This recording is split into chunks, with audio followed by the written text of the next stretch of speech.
का इसका विश्लेषण करना है, इस दाल में क्या है। तो उनका यार ये तो बड़ा मुश्किल काम है, 6-8 महीने लगेगा। मैंने कहा ठीक है फिर भी। तो उन्होंने कहा हमारे पास पूरे इंस्ट्रूमेंट नहीं है, हमारे पास जो जो चाहिए वो नहीं है, आप दिल्ली ले जाओ तो बेहतर है। तो मैंने कहा दिल्ली ले गया तो खराब तो नहीं होगी? उन्होंने कहा नहीं होगी, क्योंकि ये मिट्टी में बनी है। तो पहली बार मुझे समझ में आया मिट्टी में बनी है तो खराब नहीं होगी। तो मैं ले गया दिल्ली तक, सच में ले गया। और भुवनेश्वर से दिल्ली पहुंचने में आप जानते हैं करीब करीब 36 घंटे से ज्यादा लगता है। दिल्ली में दिया, कुछ वैज्ञानिकों ने उस पर काम किया और उनका जो रिजल्ट है, जो रिसर्च है, जो रिपोर्ट है वो ये है कि इस दाल में एक भी माइक्रो न्यूट्रिएंट कम नहीं हुआ पकाने के बाद भी। इस दाल में एक भी माइक्रो न्यूट्रिएंट कम नहीं हुआ पकाने के बाद भी। फिर मैंने उन्हीं वैज्ञानिकों को कहा कि भैया प्रेशर कुकर की दाल का भी जरा देख लो।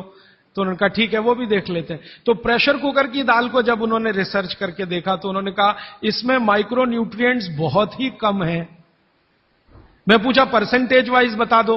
तो उन्होंने कहा अगर अरहर की दाल को मिट्टी की हांडी में पकाओ और 100% माइक्रो न्यूट्रिएंट्स हैं तो कुकर में पकाने में 13% ही बचते हैं, 87% नष्ट हो गए। मैं पूछा कैसे नष्ट हुए? तो उन्होंने कहा ये जो प्रेशर पड़ा है ऊपर से और इसने दाल को पकने नहीं दिया, तोड़ दिया, मॉलिक्यूल्स टूट गए हैं, तो दाल तो बिखर गई है, पकी नहीं है, बिखर गई है, सॉफ्ट हो गई है। तो खाने में हमको ऐसा लग रहा है कि ये पका हुआ खा रहे हैं, लेकिन वास्तव में वो नहीं है। पके हुए से मतलब ये होता है कि जो माइक्रो न्यूट्रिएंट्स आपको कच्चे रूप में शरीर को उपयोग नहीं आते उनको आप उपयोगी बना लें, इसको पका हुआ कहते हैं आयुर्वेद में। जो सूक्ष्म पोषक तत्व कच्ची अरहर की दाल खाने में शरीर को उपयोगी नहीं आएंगे, वो उपयोगी आने लायक बनाएं, उसको पका हुआ कहा जाता है या कहेंगे। तो उन्होंने कहा कि ये मिट्टी की हांडी की दाल बहुत बहुत क्वालिटी में ऊंची है, बशर्ते कि आपके प्रेशर कुकर की। और दूसरी बात तो आप सभी जानते हैं, वो मुझे सिर्फ रिपीट करनी है कि मिट्टी की हांडी की बनाई हुई दाल को खा लीजिए तो जो उसका स्वाद है वो जिंदगी भर नहीं भूलेंगे आप। इसका मतलब क्या है? भारत में चिकित्सा का और शास्त्र पाक कला का ऐसा विज्ञान विकसित हुआ है जहां क्वालिटी भी मेंटेन रहेगी और स्वाद भी मेंटेन रहेगा। तो मिट्टी की हांडी में बनाई हुई दाल को खाएं तो स्वाद बहुत अच्छा है और शरीर की पोषकता उसकी इतनी जबरदस्त है कि दाल का सही खाने का मतलब उसमें है। तब मैंने गांव-गांव घूमता रहता हूं तो पूछना शुरू किया, तो बोलते हैं लोग कि ज्यादा नहीं 30-40 साल पहले सब घर में मिट्टी की हांडी की दाल थी। मेरी दादी को पूछा तो दादी कहती है कि हम तो जिंदगी भर मिट्टी की दाल ही खाते रहे। तब मेरे समझ में आया कि मेरी दादी को डायबिटीज क्यों नहीं हुआ।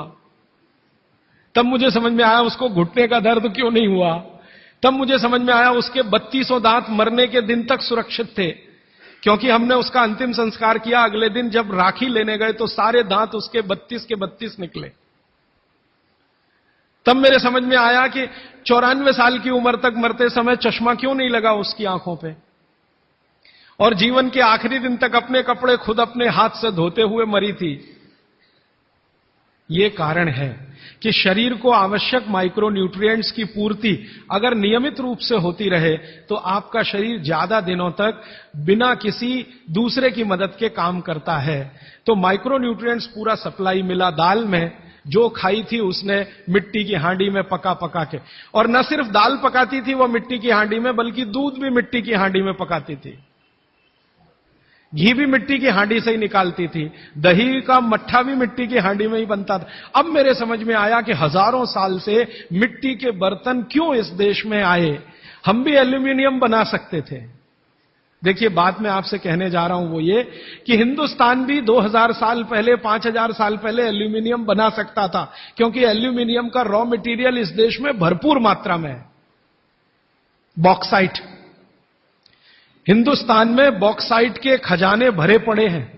कर्नाटक बहुत बड़ा भंडार, तमिलनाडु, आंध्र प्रदेश बॉक्साइट के बड़े भंडार हैं।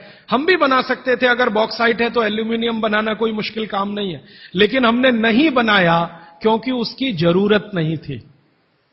हमको जरूरत थी मिट्टी की हांडी की, इसलिए हमने मिट्टी की हांडी बनाई और उसी पर सारे रिसर्च और एक्सपेरिमेंट किए। इसलिए कुम्हारों की एक पूरी की पूरी जमात इस देश में खड़ी की गई कि तुमको भैया मिट्टी के ही बर्तन बनाने हैं। माने तुमसे बड़ा वैज्ञानिक कौन? अब ये कुम्हार जो इतने बड़े वैज्ञानिक हैं इस देश के, जो मिट्टी के बर्तन बनाकर हजारों साल से दे रहे हैं हमारे स्वास्थ्य की रक्षा करने के लिए, हमने उनको नीची जाति बना दिया। हम कैसे मूर्ख लोग! वो नीचे कहां है जरा बताइए। अगर प्रेशर कुकर की कंपनी जो बना रही है प्रेशर कुकर वो ऊंचा आदमी है, तो ये कुम्हार नीचा कैसे हो गया? ये ऊंचा नीचा हमने डाल दिया इस देश में, इसी ने देश का सत्यानाश कर दिया। ये ऊंचा नीचा कुछ तो अंग्रेजों ने डाला, कुछ अंग्रेजों के पहले जो मुसलमान थे उन्होंने डाला, और कुछ अंग्रेज और मुसलमानों के जाने के बाद हम काले अंग्रेजों ने इसको ऐसा पक्का बना दिया कि कुम्हार इस देश में बैकवर्ड क्लास है। जो सबसे बड़ा वैज्ञानिक काम कर रहा है मिट्टी के बर्तन बना बनाकर आपके माइक्रो न्यूट्रिएंट्स को, आपके सूक्ष्म पोषक तत्वों को कम नहीं होने देने के लिए मिट्टी का सिलेक्शन करता है। वो आपको मालूम है हर एक मिट्टी से बर्तन नहीं बनते।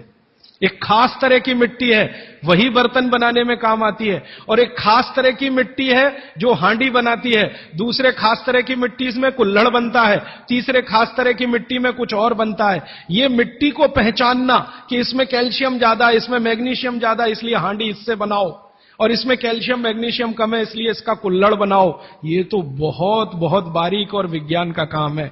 ये सब कुम्हार कर रहे हैं, हजारों साल से कर रहे हैं, बिना किसी यूनिवर्सिटी में पढ़े हुए कर रहे हैं। तो हमें तो वंदन करना चाहिए, उनके सामने नतमस्तक होना चाहिए। कितने महान लोग हैं। दुर्भाग्य से सरकार की कैटेगरी में वो बैकवर्ड क्लास में आते हैं। तो ये जो मिट्टी के बर्तन की बात हुई, वो मिट्टी के बर्तन की बात इसलिए कि माइक्रो न्यूट्रिएंट्स का सब कुछ सामान्य रहता है। इसलिए हमारे यहां एल्यूमिनियम के बर्तन या दूसरे मेटल के बर्तन का चलन कम है। भगवान के लिए तो बनाते नहीं, धातुओं के बर्तन में खाना नहीं बनता, सभी मंदिरों में भोजन और प्रसाद ज्यादातर मिट्टी के। तो आप भी कर लीजिए ये काम, प्रेशर कुकर निकालिए, मिट्टी की हांडी ले आइए। तो आप कहेंगे जी दाल देर में पकेगी, सिद्धांत ही वही है दाल का, तो जो देर में खेत में पकी है वो देर में घर में भी पकेगी। तो आप बोलेंगे फिर टाइम मैनेजमेंट कैसे होगा? मैं आपको सरल बता देता हूं। दाल को हांडी में रख के चढ़ा दीजिए, बाकी सब काम करते रहिए, घंटे डेढ़ घंटे में पक जाएगी। उतार लीजिए, फिर खा लीजिए। घंटे डेढ़ घंटे में आपके झाड़ू पोछा, दूसरे बर्तन साफ करना, कपड़े साफ करना, या जो भी काम करना है, पढ़ना लिखना, बच्चों को पढ़ाना, वो करते रहिए, वो दाल पकती रहेगी। ये है भागवत जी का सूत्र कि ऐसा भोजन नहीं करना जो बनाते समय, पकाते समय सूर्य के प्रकाश से वंचित हो और पवन के स्पर्श से वंचित हो। यह तभी संभव है जब आप खुले बर्तन में खाना बनाएं तो पवन भी अंदर आए और सूर्य का प्रकाश की किरणें भी अंदर आए खुले बर्तन में। और वो खुला बर्तन सबसे अच्छा मिट्टी का हांडी। आप कहें जी मिट्टी की हांडी के बाद अगर कोई चीज है तो हमारे यहां एक मेटल बनता है जिसको आप लोग कहते हैं एलॉय है, कांसा। कांसा आपने सुना है, शायद देखा भी हो किसी के घर में। तो दूसरा सबसे अच्छा माना जाता है कांसा, तीसरा सबसे अच्छा माना जाता है पीतल। अब ये कांसे और पीतल में भी हमने काम कर लिया कि अरहर की दाल को कांसे के बर्तन में पकाएं तो उसके सिर्फ 3% माइक्रो न्यूट्रिएंट कम होते हैं, 97% मेंटेन रहते हैं। पीतल के भगोने में पकाएं तो 7% कम होते हैं, 93% बचे रहते हैं। लेकिन प्रेशर कुकर में बनाएं तो सिर्फ 7% बचते हैं, बाकी खत्म होते हैं। अब आप तय कर लीजिए, आपको लाइफ में क्वालिटी चाहिए तो आपको मिट्टी की हांडी की तरफ ही जाना पड़ेगा। क्वालिटी ऑफ लाइफ की अगर बात आप करेंगे, माने जो खा रहे हैं वो पूरे शरीर में पोषकता दे, ये लाइफ की क्वालिटी की बात आप करेंगे तो मिट्टी की हांडी की तरफ ही जाना पड़ेगा। माने भारत की तरफ वापस लौटना पड़ेगा इंडिया से। अभी हम हैं इंडिया में, जो बनाया अंग्रेजों ने या बना दिया अमरीकियों ने। इस इंडिया से निकल के भारत की यात्रा करनी पड़ेगी। और मैंने पिछले 1-2 वर्षों में ये बातें गांव-गांव में कहना शुरू किया है, तो इसका परिणाम पता है क्या? कि कुम्हारों की इज्जत बढ़ गई है गांव में। गांव वाले समझते हैं कि ये तो कोई बड़ा काम कर रहे हैं हमारे लिए। और मैं मानता हूं कि मेरे व्याख्यान की अगर कोई सार्थकता है तो वो ये कि कुम्हारों की इज्जत इतनी बढ़ जाए कि वो पंडितों के बराबर आ जाएं, क्योंकि वो किसी से नीचे नहीं है, क्योंकि वो किसी से छोटे नहीं है। भले वो मिट्टी के बर्तन बना रहे हैं, बहुत वैज्ञानिक काम वो कर रहे हैं। और मजे की बात कि वो हांडी बना के आपको 20-25 रुपए में ही दे रहे हैं, प्रेशर कुकर तो 250-300 रुपए का है। और सबसे मजे की बात कि ये हांडी जब खत्म होगी, माने इसकी लाइफ पूरी हो जाएगी, तो ये हांडी फिर मिट्टी में मिल जाएगी और फिर वही मिट्टी से हांडी बन जाएगी। दुनिया में ऐसी कोई वस्तु नहीं है। प्रेशर कुकर के बारे में तो नहीं कह सकते आप, बायोडिग्रेडेबल है। तो आप कोशिश करें अपने घर में थोड़ा परिवर्तन करें। अब मैं आखिरी बात जो आज की कह रहा हूं वो ये, मैंने पिछले 2 वर्षों में मैं होम्योपैथी की भी चिकित्सा करता हूं। तो बहुत सारे पेशेंट मुझे फोन करते हैं, राजीव भाई ये। तो मैंने कुछ पेशेंट को खास कर कहा कि देखो भैया, आपको मैं कोई दवा नहीं दूंगा। तो कहने लगे फिर बीमारी कैसे ठीक होगी? मैंने कहा एक ही काम करो, मिट्टी की दाल खाना शुरू करो, मिट्टी की हांडी में रखी हुई दाल खाना शुरू करो। चावल खाना है तो मिट्टी की हांडी का। कहने लगे राजीव भाई कौन करेगा ये सब? मैंने कहा आपकी बीवी करेगी या आप करोगे? अगर जिंदगी चाहिए तो झक मार के आप करोगे, नहीं तो अमेरिका जाओ, कनाडा जाओ, जर्मनी जाओ, लाखों रुपए खर्च करो, फिर भी झक मार के वापस आओ, डॉक्टर कहेगा इलाज नहीं। तो आप देख लो, तो जो गंभीर मरीज है वो आप जानते हैं वो कुछ भी करेंगे जो आप कहें। तो मेरे पास कुछ डायबिटीज के क्रोनिक पेशेंट हैं, बहुत क्रोनिक, जिनका यूनिट, शुगर यूनिट 480 के ऊपर है। ऐसे 100 से ज्यादा पेशेंट, कुछ गुजरात में है, कुछ राजस्थान में और कुछ बंबई में। मैंने उनको कहा ध्यान से मिट्टी का बर्तन ले आओ और शुरू करो। अब बर्तन लाने में तकलीफ हुई तो कुम्हार को ढूंढना पड़ा, तो लेकिन मिल गया। वो 8 से 9 महीना हो गया नियमित रूप से मिट्टी की दाल और मिट्टी का चावल, माने हांडी की दाल और हांडी का चावल, हांडी की खिचड़ी नियमित रूप से खा रहे हैं। और अब तो उन्होंने मिट्टी का तवा भी ले आया अपने घर में रोटी बनाने के लिए।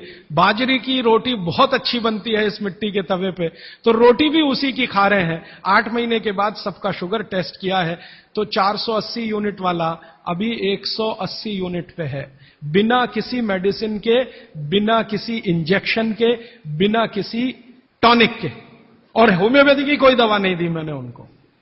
कुछ लोगों को ज्यादा परेशान थे, दवा भी दो, उनको प्लेसिबो दे दिया। प्लेसिबो समझते हैं? खाली गोली, दवा नहीं डाली। तो पेशेंट को लग रहा है कि मैं दवा खा रहा हूं, दवा खा के अच्छा हो रहा हूं। मुझे मालूम है कि वो कोई दवा नहीं है, वो प्लेसिबो है, वो अच्छा हो रहा है उस मिट्टी की दाल खा के, मिट्टी का चावल खा के, मिट्टी की खिचड़ी खा के। रिजल्ट ये है। तब मैंने मान लिया कि बाघभट्ट सच में महान आदमी थे। वो एक सूत्र लिख गए कि आप ऐसा भोजन मत करो जिसमें सूर्य का प्रकाश ना जाए, पवन का स्पर्श ना हो। तो वो आपके लिए अमृत तत्व है, भोजन नहीं है, वो अमृत जैसा है। ये एक सूत्र पूरा होता है। 8:30 का समय हो गया है। आगे कल दूसरा सूत्र, तीसरा, ऐसे कर करके जो सबसे जरूरी 15 है वो पहले बताऊंगा और उसके आगे बढ़ता जाऊंगा। आभार, धन्यवाद।